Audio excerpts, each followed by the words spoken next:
What's going on, ladies and gentlemen, and welcome to another video. It's been a long time. I'm sorry for the short hiatus once again, but I've been very busy.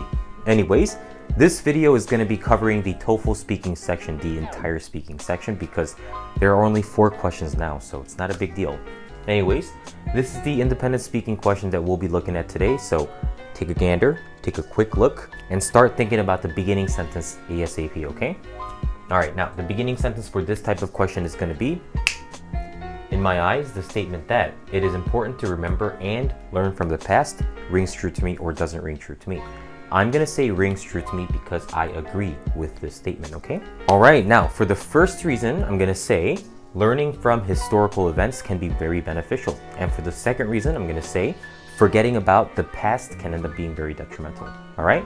So now the beginning sentence and the 2 reasons are organized, which should be the pieces of information that should be organized by the time the additional preparation time is up. So now you have 15 seconds to think about the 2 details, all right? Let's see what I say and how I put that all together in my sample response.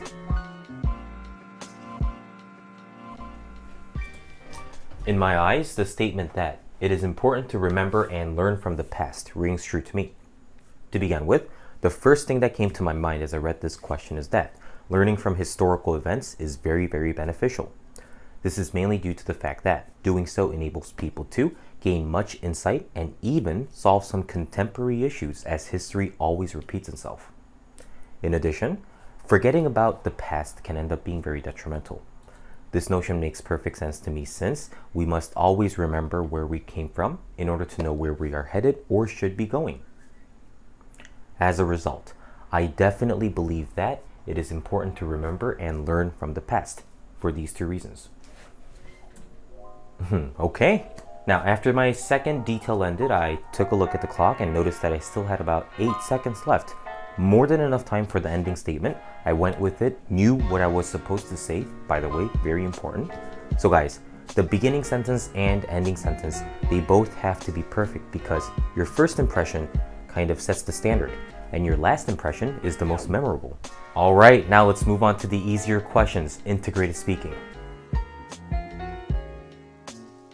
All right. Now, here's the task 3 reading passage we'll be looking at today. The reading passage is an announcement because there's Sally Jacobs on the bottom. All right, now let's take a look at the reading passage together. The university has about 3 miles of unpaved dirt running trails that pass through the forest near campus. I think these trails should be paved with cement. Thank you very much. So Sally Jacobs proposed that the school should pave what? The dirt running trails near campus with what? Cement. All right, now let's keep reading the passage to find the benefit of this suggestion. When it rains, the dirt turns to mud. Oh, actually, I'm skipping a sentence. The reason for paving the trails would be to increase their safety. There we go. So this suggestion will increase the trail's safety. We're done with the reading passage. That's all we need. Everything else is unnecessary. At this point, if you have extra time, I want you to rehearse your response and imagine that the person didn't like the letter, because that's more common than a conversation in which the person supports the reading passage. All right? Okay, now let's move on to the conversation. Hey Ted, you're a runner. Did you see this letter in the paper? Yeah, I did, and I used those. And? I think it's a terrible idea. How come? Well, she really hasn't thought it through. Like, the thing about making them safer. What she's not thinking about is the long-term consequences of running on a hard surface. What do you mean? I mean, it's not good for you. It's too hard on your bones and joints.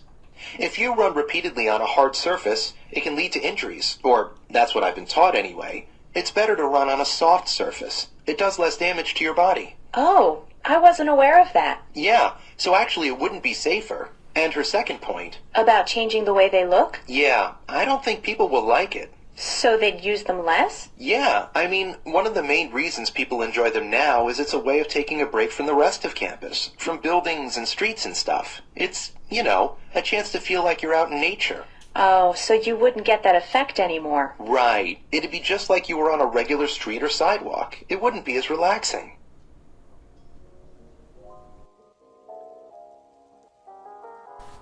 Okay, now, the main character for this conversation was the man, and he did not like the letter. And the first reason he said that Running on a hard surface for a long time is not good for people's bones and joints.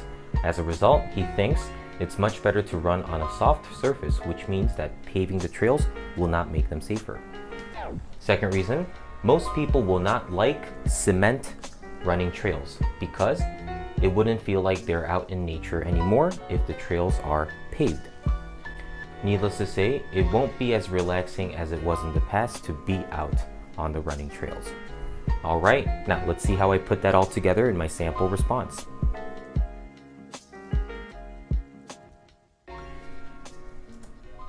The writer of the letter proposed that the school should pave the dirt running trails near campus with cement. However, the man is not looking forward to this. First and foremost, the man mentioned that running on a hard surface for a long time is not good for people's bones and joints. As a result, he definitely believes that it's better to run on a soft surface, which means that paving the running trails will not make them safer. On top of this, the man also said that most people will not like cement running trails because it won't feel like they are out in nature anymore. Needless to say, it won't be as relaxing as it was in the past to be out on the running trails. Even though the writer of the letter believes that this suggestion will increase the running trail safety, the man opposes the letter's proposal for these two reasons mentioned in the conversation. Thank you very much for your time and consideration. All right, after my second reason ended, I had about 18 seconds, I believe. More than enough time for the long ending statement, so I went with it. But if you only have about 10 seconds left, I want you to make your ending sentence much shorter. Just like that, okay? All right, so please understand that it really doesn't matter how many seconds you have left after the second reason ends, as long as that amount of time isn't too much. So if you rush yourself and speak too quickly for no good reason, you're gonna have too much time left, and then you're gonna really be in uncharted territory. You're gonna be in deep water, all right? So please take your time, and depending on how many seconds you have left, say the most appropriate and reasonable ending sentence. All right, let's move on to task 3, the old task 4.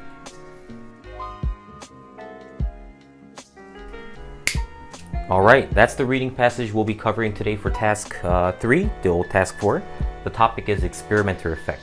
Let's look for the topic first. It's in the third line of the reading passage for me, and the definition goes as follows. Occurs when a researcher's expectations affect the outcome of the experiment.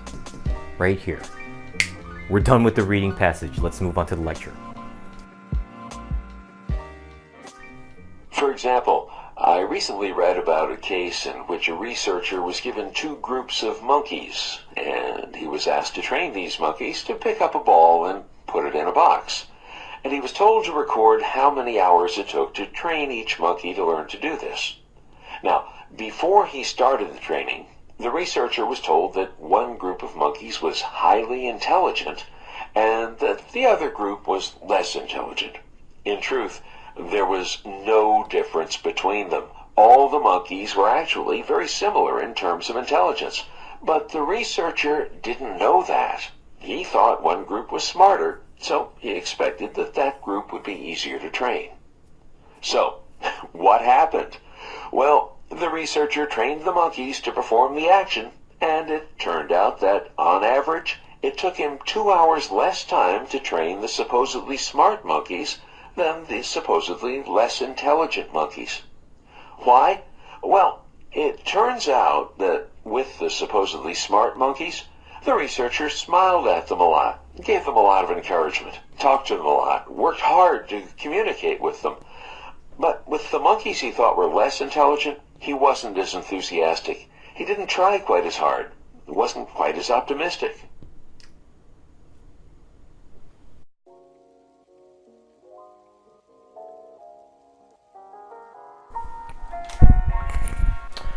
All right, now in this lecture the professor provided us with one experiment, and that experiment was conducted on monkeys, okay?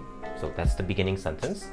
I'm gonna say, to begin with, in this experiment, a researcher had to train monkeys to put a ball into a box and record how much time it took. Before the experiment started, the researcher was told that one group of monkey was intelligent and that the other was not. However, in reality, there was no difference in intelligence between the two groups of monkeys. As a result, on average, it took the researcher less time to train the supposedly smart monkeys simply because he gave them a lot of encouragement and worked really hard.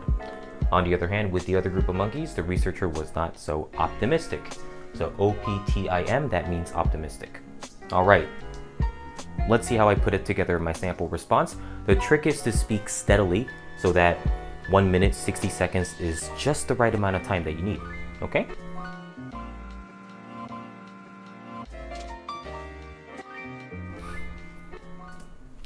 In the lecture, the professor elaborated on an experiment conducted on monkeys to explain the concept of experimenter effect. To begin with, in this experiment, a researcher had to train monkeys to put a ball into a box and record how much time it took. Before the experiment started, the researcher was told that one group of monkey was highly intelligent and that the other was not. However, there was no difference in intelligence between the two groups of monkeys. Therefore, on average, it took the researcher less time to train the supposedly smart monkeys, simply because he gave them a lot of encouragement and worked really hard. Whereas, with the other group of monkeys, the researcher was not so optimistic. To sum up, this was a perfect example of experimenter effect, which occurs when a researcher's expectations affect the outcome of the experiment, given by the professor in the lecture. All right, problem solved. Let's move on to the last question, the old task 6 and now the new task 4.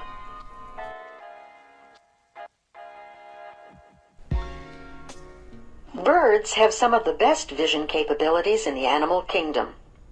Some bird species have vision that is 8 to 10 times greater than humans. Overall, a bird's eyes are extremely important for its survival. One aspect of birds' eyes that plays a role in helping them survive, in other words, to find food or to avoid predators, is the position of the eyes in the skull. Some birds have eyes that face forward on the skull, kind of similar to how humans' eyes are positioned.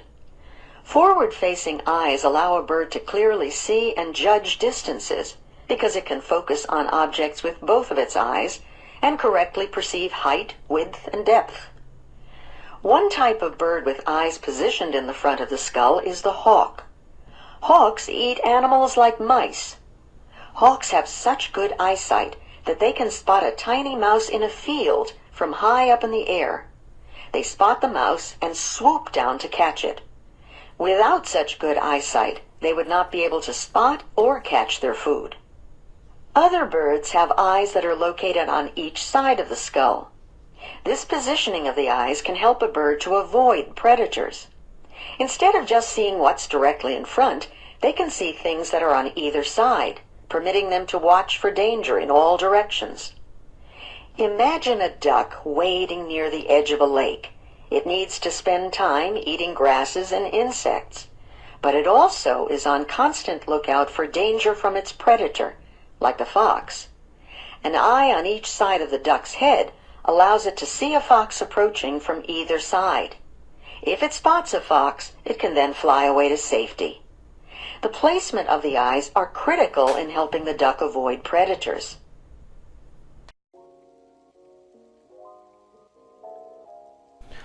All right, now let's go over the beginning sentence. It's important to recognize that the subject was supposed to be bird's eyes, but it suddenly changed to the position of bird's eyes, okay? So bird's eyes plural, the position of singular. So you got to change are to is, okay? All right, now I'm going to say, to begin with, some birds have forward-facing eyes. Furthermore, other birds have eyes on each side of their skull, all right? As far as the other details go, let's just listen to my sample, okay? The professor gave a lecture about how the position of birds' eyes is extremely important to their survival. To begin with, some birds have forward-facing eyes so that they can judge distances and even perceive height or depth very well. To be more specific, hawks have forward-facing eyes, and they can spot mice while flying high up in the air thanks to their vision. Furthermore, other birds have eyes on each side of their skull. which means that they can see things on either side. For instance, ducks are actually on constant lookout for danger and their predators, since they can spot foxes from all sides. In summation, this was how the position of birds' eyes is extremely important to their survival, which was illustrated by hawks and ducks, given by the professor in the lecture. All right, after the second part, or the summarization of the lecture ended, I checked the time and noticed that it had about, 15 seconds left, right?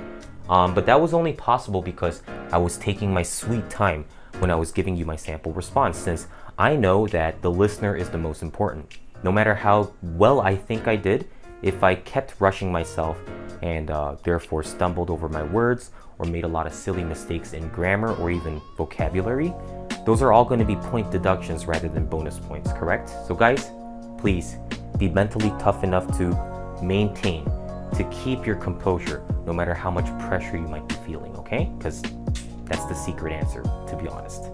All right, if you guys enjoyed the sample responses, be sure to leave a like on the video, subscribe to the channel if you still have not done so, share the content with your close friends and family members if they need the extra assistance, but if you are a self-disciplined and dedicated person, feel free to reach out to me about my tutoring services. Let's get the job done and the score that you deserve as quickly as possible. Peace.